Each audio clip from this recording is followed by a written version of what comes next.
the idea of Britain is a busted flush. Well, it is, but it oughtn't to be. I mean, it's nothing to do with globalisation, really. It's to do with self-government. It's to do with being a people living in its own country, running itself under laws which its own people have chosen. But it's not a single country. I mean, it's an entity that's not a country. It's dissolving as a country because so many people have been trying to dissolve it for so long. And there's a very strong pressure from the European Union, which likes countries to be sliced up into regions and smaller parts before it swallows them up. That's very much what's behind the destruction of the Union, is the European Union's inability to tolerate other federations on its territory. So the idea of England to you, is that something that you adhere to? No, I've always tried to defend the idea of Britain. England hasn't existed as a country since the Union of Crowns in 1603, and the last English queen. So you would say that Scotland was hasn't Queen either, Elizabeth. then? Well, the problem is that because England has been under attack from within, from many people in Britain. I said England. Britain has been under attack from within by many people in Britain who didn't want it to continue, who wanted to dissolve it, and they've used nationalisms to do so. So that's your fault? No, I mean, I think the problem for the English is that they're not in the driving seat of either of these two forces. The Scots are in the driving seat of devolution.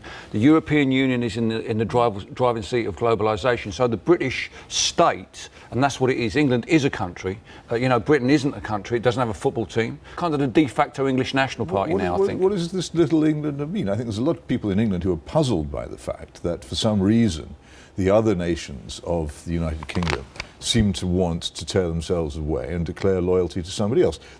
Scotland isn't going to be independent. Ireland isn't independent. Northern Ireland will not be independent when it leaves, as I fear it will. They will simply be provinces of the European Union, and they will, instead of going to Brussels through London, they'll go direct to Brussels. It's barely possible for the United Kingdom to be an independent sovereign country anymore. For these other ones to do it is just beyond them. How can they maintain the sort of armed forces and currency and all kinds of other things which a country needs to be a country? I don't understand how you can sit there and demand self-determination for Britain and not understand why the Scots want self-determination for Scotland. I didn't understand it. This is. But no, you said that's what. No, you don't understand. Understand. I just think it's a mistake. I think Scotland, England, Wales, and come to that island have more in common with each other than they have with any of the countries of continental Europe. But it's up to the people of Scotland to say that, not you, Peter. You're an Englishman. I didn't say it wasn't up to the years of Thatcherism that wasn't swept away by New Labour, that's put the City of London in such a powerful position You're within our mixing up society. two completely different things. Apart from anything else, the European Union imposes globalisation in the market on all its members in a completely ruthless fashion. And if you think Scotland's going to escape that by leaving the United Kingdom, you're very much mistaken. I mean, let's be quite clear. It seems to me that what the people that want a separate Scotland are saying is they want that within the European Union. Well, they may not even get it. Well, they may not get it, but it is what has fundamentally made it practically possible. Mm-hmm. Before then, only a token independence would have been possible, which would really have been a dependence. No, I totally disagree. No, it would have.